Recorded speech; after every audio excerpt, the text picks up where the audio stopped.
Hi, నేను మీ శాన్వి. ఈ రోజు ఇంకో రెసిపీతో మీ ముందు వచ్చాను. ఇప్పుడు వెరీ ఈజీగా చికెన్ బిర్యానీ ఎలా చేసుకుందాం చూద్దామా? చాలా టేస్టీగా తయారు చేస్తాను. దాన్ని ఎలా తయారు చేస్తానో చూద్దాం రండి. ఈ చికెన్ లోకి జింజర్ గార్లిక్ పేస్ట్ మరి సాల్ట్ వేసుకొని మిక్స్ చేసుకున్నాం. ఇప్పుడు ఈ మిక్సీ జార్ లోకి పుదీనా, కొత్తిమీర మరి చిల్లీ వేసుకొని గ్రైండ్ చేసుకుందాం. ఇప్పుడు ఈ పేస్ట్ లోకి 2 టమాటోస్ వేసుకొని గ్రైండ్ చేసుకుందాం. ఇప్పుడు ఈ పేస్ట్ ని చికెన్ లోకి వేసి మిక్స్ చేసుకొని సైడ్ లో పెట్టుకుందాం. ఇప్పుడు ఈ బిర్యానీ పౌడర్ చికెన్ లోకి వేసుకొని మిక్స్ చేసుకుందాం.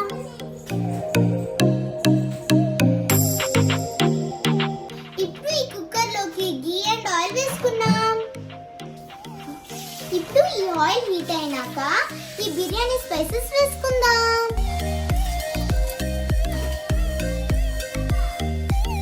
ఇప్పుడు దీనిలోకి 2 ఆనియన్స్ చాప్స్ వేసుకుని వేసుకుందాం. ఇప్పుడు ఈ ఆనియన్స్ బ్రౌన్ అవ్వాలి. బియ్యంని వాష్ చేసుకుని 15 మినిట్స్ సైడ్ లో పెట్టుకుందాం. ఇప్పుడు దీనిలోకి చికెన్ వేసుకుందాం.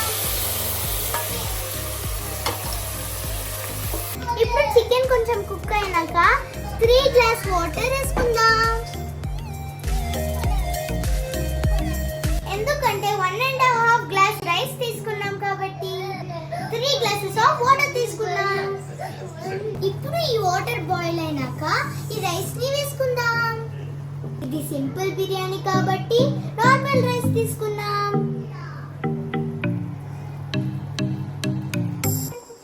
ఇప్పుడు లాస్ట్ లో లెమన్ జ్యూస్ వేసుకుందాం. ఇప్పుడు లిడ్ క్లోజ్ చేసుకుని 3 విజిల్స్ వచ్చే వరకు వెయిట్ చేద్దాం. A few minutes later. అంతే, వేడి వేడి చికెన్ బిర్యానీ రెడీ.